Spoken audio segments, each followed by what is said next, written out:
প্রথম কথা বলি শুনুন, উনি জেড প্লাস ক্যাটাগরি অসুবিধা হচ্ছে, আমরা উইথড্র করি। Director of security senior officer এখানে আছেন, আমার সিকিউরিটির জন্যই আছেন।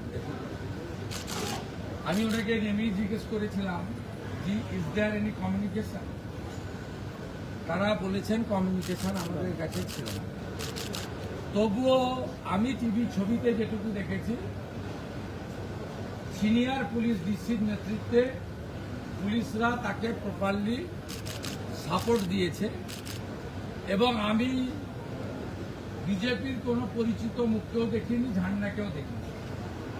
এখন উনি বাড়ির লোক বলছে আমরা ডাকিনি, আমরা উনি যুক্ত হন চাই না, আর উনি বলছেন যে আমি মানে ওই কার্বাইড দিয়ে কাঁঠাল আম পাকানো হয় না, জামাই ষষ্ঠীর আগে বেশি হয়, তা উনি জোর করে ঢুকে চাইছেন যে লকআপে মেরে দিয়েছে, বিজেপি মেরে দিয়েছে, তৃণমূলের সম্পদ।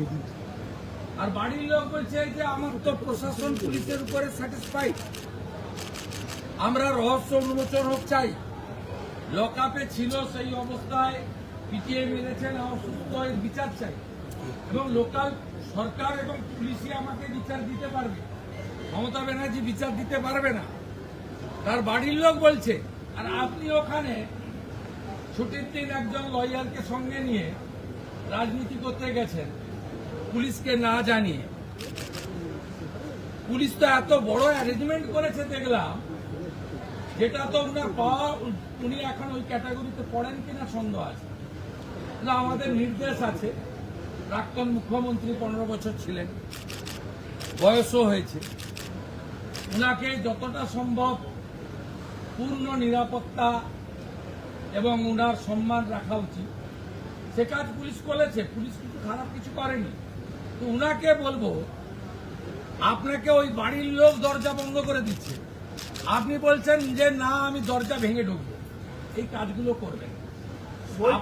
আপনার কাছ থেকে যদি কেউ সাহায্য চায়, আপনার যদি কেউ হস্তক্ষেপ চায়, আপনি নিশ্চয়ই করুন, কিন্তু আপনি অহেতুক এখন উন্নয়নের সময়, এই সময় আপনি দয়া করে কোনো জায়গায় গিয়ে এমন কিছু করবেন না যাতে স্বাভাবিক জনজীবন বিপর্যস্ত হয়।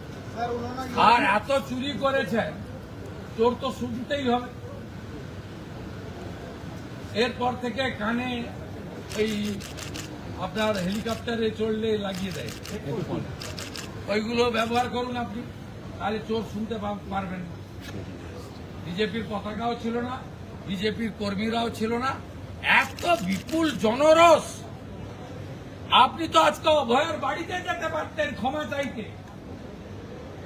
গামছা নিয়ে যেতে পারতেন, গলায় গামছা দিয়ে বলতে পারতেন এটার উপর দিয়েই তো গেছেন রত্নাদি ভুল করেছি ক্ষমা করুন। আমার বিশ্বাস তিনি ক্ষমা করে দিতেন, হয়তো পাপ করতেন কিনা আমি জানি না। তা না করে আপনি ওখানে গেছেন। যেদিন আপনি অভয়াকে একটা স্টেট হসপিটালের ভিতরে মেরেছিলেন, প্রমাণ লুপাট করতে গেছিলেন, 10 লাখ টাকা দিয়ে কিনতে গেছিলেন, সেদিন আপনার গাড়িতে কাদা মাখাবে না কি ফুল ছুড়বে? দাদা দাদা দাদা